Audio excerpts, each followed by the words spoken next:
আমার পোতার বাতি জ্বালানো কই নাই, আমার পোতার বাতিও জ্বালানোর কই নাই, আমার আর কেউ রইল না।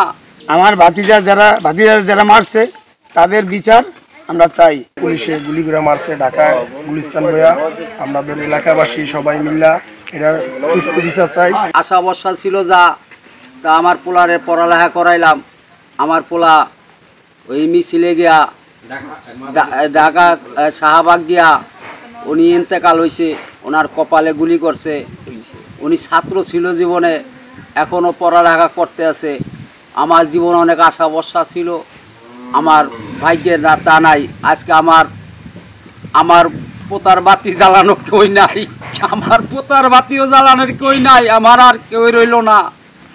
এই যেই পোলাপানগুলা ওরে কোলে নিয়ে গেছে মেডিকেলে, ওই পোলাপানগুলাই আমার সন্তান, আমার আর কোনো সন্তান নেই।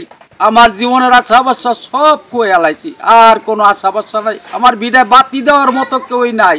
আব্দি শরীয়তপুর পলিটেকনিক কলেজে লেখাপড়া করতো। ছাত্র কোটা আন্দোলনে সে ঢাকা ভার্সিটির সামনে পুলিশের গুলিতে নিহত হয়। আমার ভাতিজা যারা মারছে তাদের বিচার আমরা চাই এবং সুস্থ তদন্তের মাধ্যমে আমার ভাতিজার যারা মারছে তাদেরকে বিচার করতে হবে, এটাই আমাদের দাবি। কোটা আন্দোলনে সমস্ত ছাত্রদের সাথে একমত পোষণ করে সে কোটা আন্দোলনের পক্ষে সে ছাত্রদের সাথে একত্র হয়ে সে আন্দোলনে গেছে এবং আন্দোলনরত অবস্থায় সে গুলিবিদ্ধ হয়ে মৃত্যুবরণ করে। এই গুলিটা যারা করছে এবং এদেরকে আইনের আয়তায় আনা হোক এবং তাদেরকে দৃষ্টান্তমূলক শাস্তি প্রদান করা হোক। ছাত্র আন্দোলনে আমার মামাতো ভাই মারা গেছে, আর পুলিশে গুলি করে মারছে ঢাকায় গুলিস্তান বইয়া, আমাদের এলাকাবাসী সবাই মিল্লা এটার সুস্থ বিচার চাই।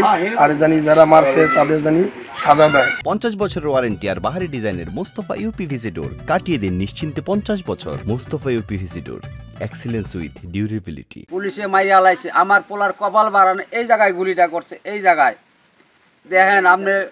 এটা আমি সুস্থ বিচার চাই আপনার কাছে, এটাই আমার অনুরোধ, আর কিছু কইতেই না। আমি রিক্সা চালাই, আর বর্তমানে এছাড়া আর আমার কোনো পথ নাই। আমার এখন হাতও নাই আর পাও নাই, আমি যেদিক চাই এদিকেই আমার অন্ধকার।